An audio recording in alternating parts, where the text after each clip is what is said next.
Ngayon po, hindi po makumpleto ang ating gaway without giving po, ano?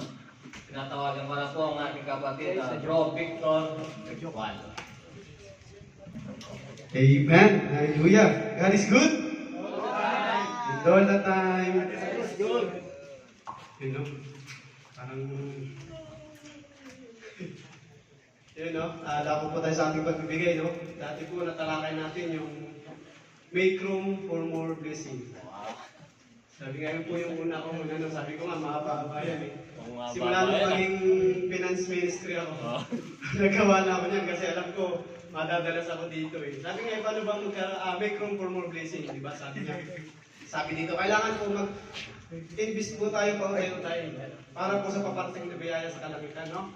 Honor God by giving. Paano ba natin parangalan ng ating Panginoon? Ganun din po, sa pagbibigay po, no? Enrich your life by giving. Ganun po, dati, paunti-unti lang yung binibigay mo sa Panginoon. Sabi nga dati kami, nagpahugas-hugas ka na ng plato. Ngayon, pa-tights ka na. Ngayon, pa-presapisider ka na. Ganun po mag-invest sa Panginoon, no? Dati, kunti lang yung binibigay mo sa Panginoon. Pero habang nakikilala mo yung Panginoon, lumalaki yung pagbibigay mo sa Panginoon. Pagbibigay mo ng sarili mo, ng faith mo, ng pagbibigay mo sa Panginoon through tithing. Sabi nga, no? Enrich your life by giving. Dako naman po tayo sa number 4, no? Where is your heart? Ang ganda nung pinakinggan ko yung kay tatay, buti, nabutan ko pa, no? Nasaan daw ba ang ating puso? Sabi dun sa prince na tatay, dun sa naabutan ko. No servant can serve two masters. For either he will hate the one and love the others, or else he will hold to the one and despite the others. You cannot serve God and Mammon. Ibig nga, where is your heart? Nasaan ba ating puso? Kasi kadalasan po talaga ngayon, ang tinutukoy po diyan, kung maalala po natin, no, yung natalakay nating parabol. Ang karamihan po kasing kalaban ng ating puso ngayon ay kayamanan. Actually, bilang isang tao, no, dumarating din ako sa time na ganyan eh, yung parang bilang isang human, no, dumarating sa time ko na, uy, kailangan ko itong pera to Kailangan ko itong pera to. Kasi wala kaming incentive, wala kaming kailangan ko itong pera to. Pero dahil nga Kristiyano na tayo, no, pinipili pa din ang puso natin sa kanang isip natin. Kasi sa pagdalo-dalo natin sa church, naalala natin na mas mahalaga ang Panginoon kasi He will provide everything. Bago po natin talakayin, no, samahan niyo po muna ako sa mga panalangin. Lord, salamat po muli, Panginoon, at ako po ay narito, Panginoon, patuloy mong ginagamit, Panginoon. Dalangin ko po, Panginoon, na ako po ay yung i-bless, Panginoon, sa mga oras na ito. Bigyan mo po ako ng katalinuhan, Panginoon, upang magamit mo, Panginoon, na maghayag ng isang tao, Panginoon. Ikaw po ang manguna, Panginoon, and guide me, O Lord, for your wisdom, Panginoon. Thank you, Panginoon, in this mighty name, Jesus' name. Amen. Ngayon, talakayin po natin. Where is your heart? Sabi po sa ating pong Bible verse, sa Luke chapter 12, verse 34, For where your treasure is, there will your heart be also. Sapagkat kung nasaan ang inyong kayamanan, ay naroon din ang inyong puso. May question mark doon sa kanina, where is your heart? Nasaan po ba ang kayamanan natin bilang isang Kristiyano? Unos-unos.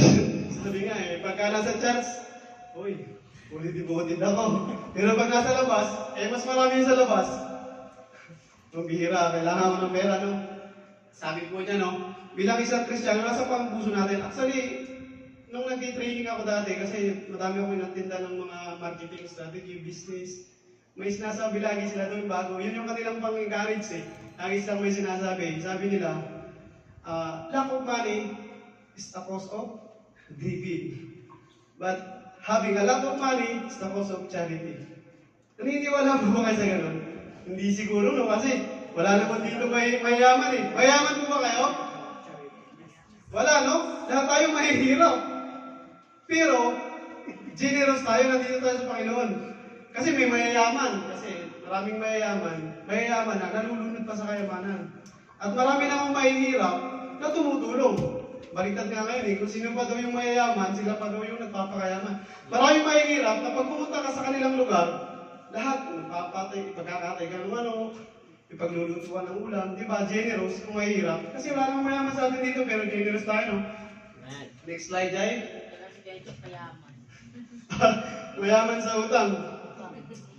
Kung alam po natin, no, yung parable ng, no, yung parable yung natalakay natin sa Bible, yung sabi sa Matthew 13 verse 44. Tulad ang kaharian ng langit sa natatagong kayamanan sa bukid, nasusumpungan ng isang tao at inilihim sa kanyang kalagahan at inilihim at sa kanyang kagalaka yumaon at ipinagbili ang lahat ng kanyang tinatangkilik at binili ang bukid na yaon. Boy, parang bilang isang tao, napakahirap yata may pagbili yung ano natin, no? Kunwari, mag-i-invest tayo, i-give up natin lahat ng bagay. Hindi naman sinabi ng Panginoon na i-give up lahat natin ng bagay eh. Para paglingkuran siya eh. Ang hinihingi niya, sabi sa Malakay, 10% lang. Hindi sinabi dito, tulad ang karya ng langit, sabi ng tao, i-give up niya lahat ng bagay para sa Panginoon. Although, ito po yung lahat ng kasamaan, ng kamalian, pero sa atin po bilang isang Kristiyano, hindi naman po natin kailangan i-give up eh. 10% lang ang hinihingi ng Panginoon na ibigay natin sa Kanya bilang isang treasure. Sabi sa Malakay, ang sabi sa Malakay, pero lang. Ang dami natin ngayon, no? Sabi sa Malakay, no? Ibigay mo ang ika-10% ang inyong kita sa bahay panambahan. Yung po, no, hindi po natin kailangan i-give up lahat. Hinihingi po ng Panginoon is 10% lang, pero mabigat po yung ano doon, yung consequence nun. Kasi kung bibigay ka ng 10%, hindi naman bukas sa loob mo, may ano po yun eh, may consequence po yun eh. Kaya nga sabi ni tatay kanina, doon sa ano nyo, serve the Lord your God with all your heart and with all your soul. Sabi niya sa Deuteronomio 10:12. Kaya nga, pag magbibigay po tayo, dapat po, magbibigay po tayo na bukal po sa ating puso, yung hindi po tayo nahihirapan, hindi po tayo nahihigipit. Kasi may consequence po kasi pagka nagbigay ka ng hindi bukal sa puso mo eh. Parang nag-aagaw pa rin doon yung faith mo kay Lord sa dun sa kayamanan. Kasi yung sinabi dito eh, hindi ka paring mag-serve sa true master. Kaya po, kailangan po natin, pag magbibigay po tayo sa Panginoon, kailangan po nandun po yung serve the Lord with all your heart. Ibigay po natin ng buong puso yung ating ibibigay sa Panginoon. Kaya kung ano po yung kaloob nyo, kung ano po yung gusto nyo ibigay sa Panginoon, dapat po, malaki o maliit, ibibigay natin ng buong puso. Huwag po tayong napipilitan, nahirapan. Kaya kailangan po natin mag-treasure sa Panginoon. Mag-treasure po tayo sa Panginoon. Amen?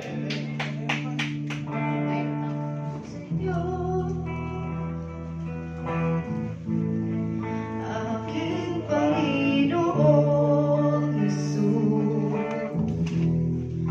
ako'y inibig mo at inangking lubos. Ang tanging alay ko sa'yo, aking Ama, ay buong buhay ko, puso at kaluluwa, hindi makaya ng maipagkaloob. Mamahaling iyas, ni gintong nilubog, ang aking dalangin, O Diyos ay tanggapin. Ang tanging alay ko, nawa ay gamitin. Ito lamang, Ama, wala nang iba pa akong iniibig. Ito lamang, Ama, wala nang iba pa akong iniibig. Yes, Hallelujah Lord. Salamat po Panginoon sa oras na ito, Panginoon. Dinako mo, Panginoon, kami, Panginoon, sa bahay panambahang ito, Panginoon, upang makinig, Panginoon, ng iyong salita, Panginoon. Upang, Panginoon, matuto kami, Panginoon, kung saan, Panginoon, ay mag-invest kami, Panginoon. Magkaroon kami, Panginoon, ng pusong mapagbigay, Panginoon. Kung saan, Panginoon, ay magkakaroon kami ng treasure, Panginoon, sa kalangitan, Panginoon, hindi dito sa lupa, Panginoon. Sabi mo nga, Panginoon, walang kayamanan, Panginoon, sa lupa na mananatili, Panginoon, kundi ay sa langit, Panginoon, kung saan nandoon ang aming eternal life, Panginoon. Lord, salamat po, Panginoon, sa mga kapatiran, Panginoon, na patuloy mo, Panginoon, na binibless, Panginoon, upang makapag-extend, Panginoon, ang kanilang biyaya, Panginoon, sa bahay panambahan, Panginoon. Salamat, Panginoon, sa iyong mga salita, Panginoon.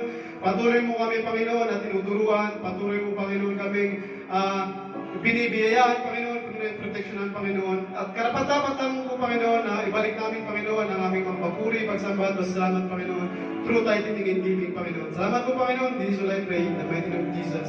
Amen.